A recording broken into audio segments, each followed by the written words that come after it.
Hello, everyone, and welcome to Breakup Bites. I'm Jennifer Donison, and this is my co host, Jennifer Barkin. And Good today, morning. good morning. And today on the show, we are going to be talking about leaving the matrimonial home before creating a parenting plan with your ex spouse and why it is not beneficial. So, Jennifer, I'm sure you've had a lot of people who contact you similarly to how they contact me and say, I want a separation. I can't live in the same house as this person anymore. Can I just leave the home?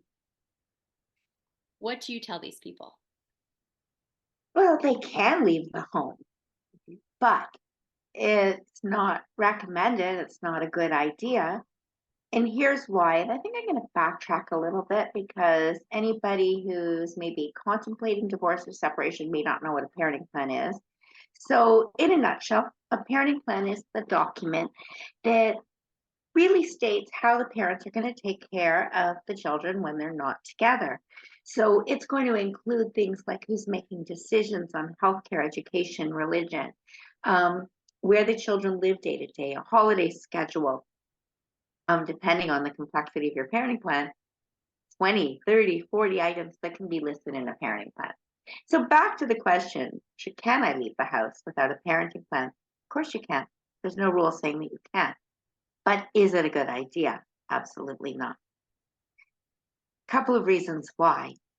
Number one, it's always best for children, for mom and dad, put on their big girl pants, big boy pants, and to have a common script. Sit down together with the kids when you're not rushed, meaning you're not rushing off to school because there's going to be emotions. Having the parents on the same page, providing with the children with as much appropriate information as possible before separation. So appropriate means like you're going to be at daddy's house on Monday and Tuesday. We're still going to live in the same neighborhood. You're going to see your friends, your grandparents, go to the same school. That's appropriate. Not appropriate as, well, your dad was not home because he was running around with this. Not appropriate. We don't share adult information with kids. So that's the first thing. If you want your children to really do well during the separation and fare well, and kids do, they're resilient, and kids can do better in two separate happy households than they will in a house that's icy and cold and full of misery and yelling. Um, you're going to give your kids security by having this parenting plan because you're not giving them anxiety. They know where they're going, where they sleep on Wednesday nights, what things look like, how as much hopefully is not going to change for them. So to protect your children, I do believe, and I'm a strong component that yes, before you make any changes, have that parenting plan in place. I think it's really important. You know, yes to everything you said. And what's interesting is that a lot of children, obviously depending on their ages and stages, but many of the couples that I work have typically younger children to, mid-age or whatever the case may be. And they always say, 7-year-old, 8-year-old, 9-year-old, what am I going to tell them? They're going to be so upset.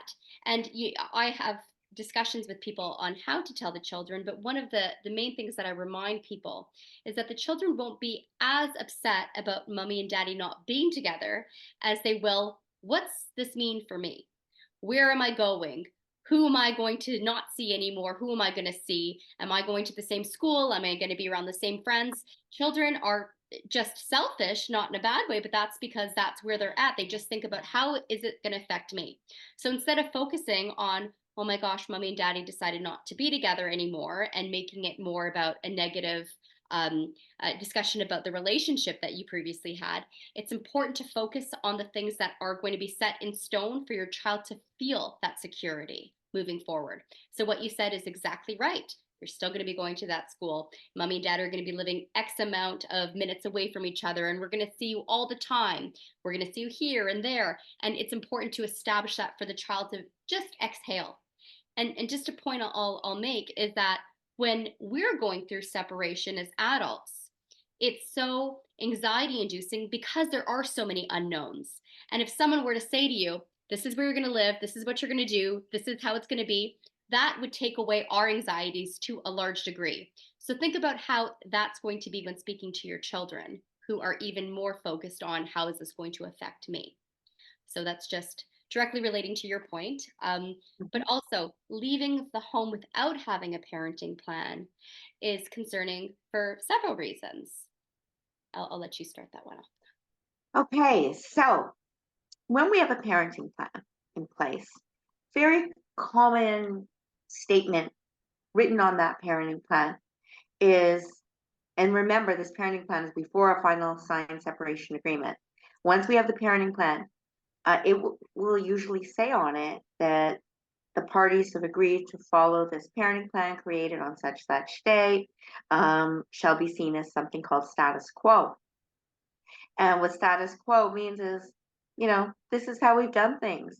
This is how things are. So later on, can become difficult to move ahead. We've all heard the expression, well, what's the status quo? What has been the status quo?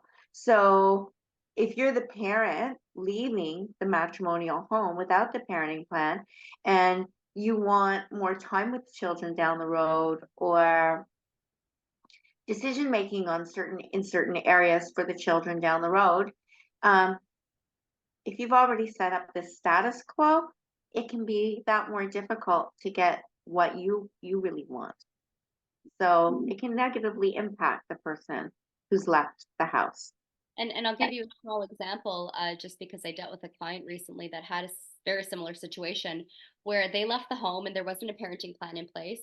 And what happened is, in order to not disrupt the kids as much as possible, they only saw the children for dinners on a couple of the nights of the week, and they stayed at their parents' place for the other. Or for all the nights, but they just Hmm. went to go visit their children for the dinners a couple times a week. This happened for 6 months, 8 months, and then all of a sudden they were trying to figure out a parenting plan, but they weren't agreeing on a lot of things. So unfortunately, this went now to litigation. And what was happening is that the parent that was in the home said, no, no, no, no, you're not going to get more parenting time. You don't deserve more parenting time. You're not involved with the children.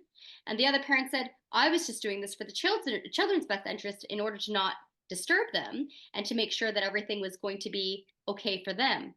Now, the parent in the home with the children argued the children are still doing well in school. Here's the teacher's note saying that the children are doing very well in school. There's no reason why the children should be now ordered to do, let's say, a 50-50 parenting plan when they're only used to seeing the other parent a couple times a week for dinner. And Let's not fix what's not broken. that's right. That's not fixed, what's not broken. And that's what actually ended up being the endorsement. So it's really important to establish what it is that you're wanting. And that's not to say, if let's say there was a stay-at-home parent and they're with the children all the time, and now mom and dad are breaking up, or whoever's breaking up, and they're living in a different household.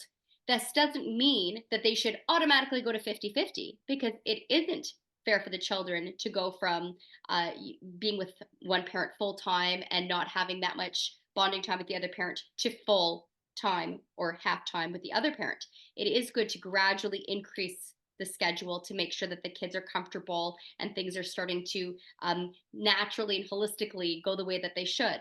However, that's something that's established in mediation, where we write down and actually have in X amount of time, we'll come back and revisit and then increase parenting time. But doing it by yourself without any professional involvement is definitely going, or may definitely negatively impact you going through this process. It's not good for the kids because the kids don't have any stability. Like, let's say if I'm the parent in the home and my co-parent has left the house and we have nothing in place. My children ask me at breakfast, when are we going to see daddy? I don't know. Um, right? It's so much better to be able to say, your dad's picking up at school at 3:30 today and you're sleeping at his house. And I'll see you tomorrow after school. Mhm.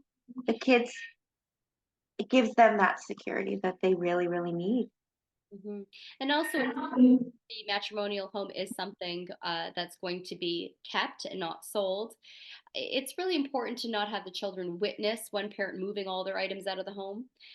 Children don't need to be a part of that traumatic event.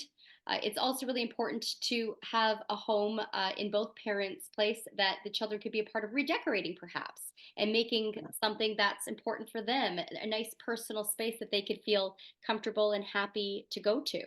And encouraging your children, even if you do have very negative feelings against your ex partner, that it's going to be so exciting that you get to decorate a new space. And what colors are you going to pick? And what are you going to put in there? And do you want this special toy to go there? It's all going to be helpful for your children. So focus less on the negative emotions towards your ex partner and more on how you're going to make your child feel secure and happy while moving through this really difficult transitional process. And that's what your children are going to remember too when they grow up, right? Um, when they interview adult children of divorce, what was this like for you? Right? You hear a lot of my mom and dad, they couldn't stand each other. But you know what? They put their stuff aside for us.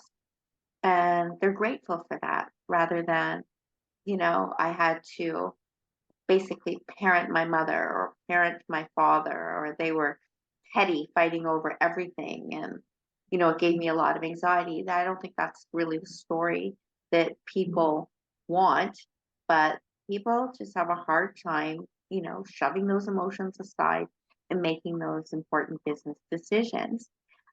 But back to moving out without the parenting plan, what people don't realize is now you're giving a lot of power to the parent that resides in the home with the children. Because let's say I finish work early. What are we, Friday? I finish early today. It's Friday. I call the ex and I go, hey, I'd like to take the kids to dinner tonight. Sorry, can't. We're busy. Or they don't return my phone call.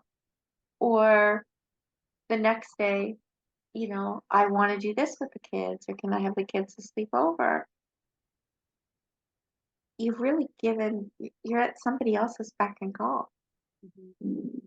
Yeah. And it's one other thing that kids will often express when they're able to identify their feelings is I've always felt very guilty, trying to explain that they had a positive experience at one parent's home to the other parent. If they feel guilty about it, guess what? They're not going to tell you. They're going to start hiding things from you. They're going to start telling you things you want to hear, like, oh, it was okay. Oh, we didn't do Mhm. much. And how unfair is it for a child to have to hide great experiences that have happened? You're teaching your child that it's not okay to be open and honest about having good experiences with the other parent. And that's just so difficult for a child. So, really just encouraging them to have a great time, that you're so excited that you get to see them in X amount of days or tomorrow or whenever it is. And really just being that positive person for them to be excited to share good experiences with is going to be really helpful for your child. And we kind of got off topic about why not to leave the matrimonial home, but that is a very big reason. You want to establish, the status quo in a way that is not going to negatively impact you if you're going to be going through court proceedings, but also to have the security for your children that you hope that they can continue to grow with. And And the stability for yourself as well, because it's so much, it's so important for people separating, to make a new life for themselves, right? Um, Having a positive mindset, be able to create a new life makes healing a lot easier. And if parents are happy, the children tend to be happier. If you are out of control and you don't know what's going on, um, it's it's just this unnecessary stress that doesn't need to happen. And I said this a million times before, and everyone has probably heard me say this, but I'm going to say it again. Kids are smarter than you think.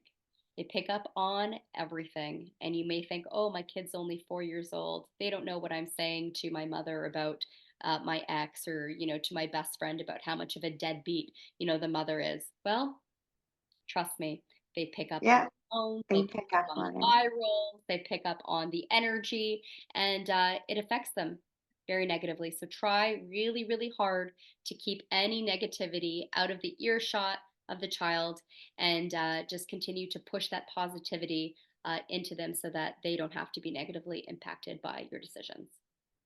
Excellent points, Ben.